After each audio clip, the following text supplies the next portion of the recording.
The video will start in 8. Cancel.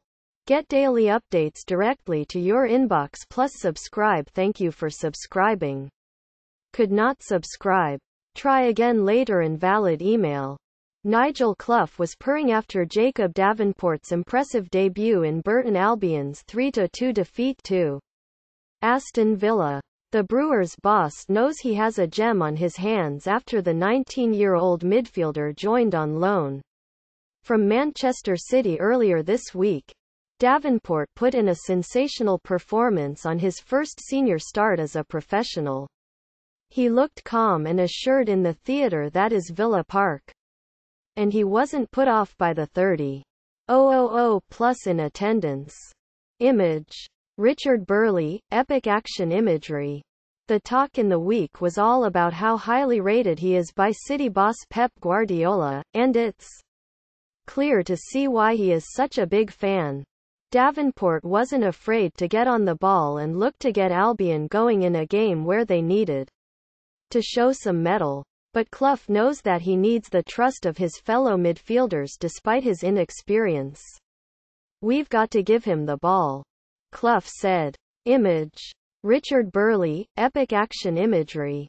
Just get him the ball, we want them to be more positive.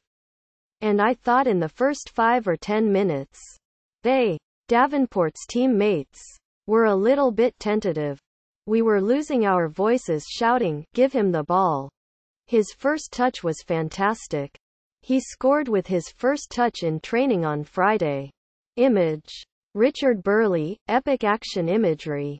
He put one in from 20 yards and the lads were all looking at him. It's lovely when you get a fresh-faced lad come in like that and that he wants the ball and wants to play.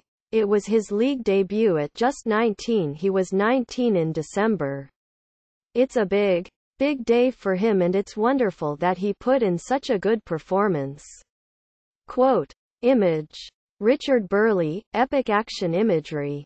Clough reckons there are still areas to work on with Davenport, as there are bound to be given his age and inexperience. The youngster found it difficult at times against Villa's experienced professionals, with Conor Aurihane and Birker Bjarnason to contend with. Davenport tried a couple of long-range passes out to the wing, but they were cut out by Villa's full-backs and put Albion on the back foot. With more time on the training ground this week, Clough reckons they can iron out any kinks in time for their next encounter, a trip to Ipswich Town on Saturday. We don't want him to play too many of his, what we call, Hollywood balls, where he just leans back and plays a 40 or 50-yard pass straight onto a defender's head. Clough added. Just encourage him to play as he does the majority of the time. Properly, crisp, forward passing. I think the experience will be so different to being at Manchester City. It'll do him. Honestly. The world of good. All young players should experience it. Quote.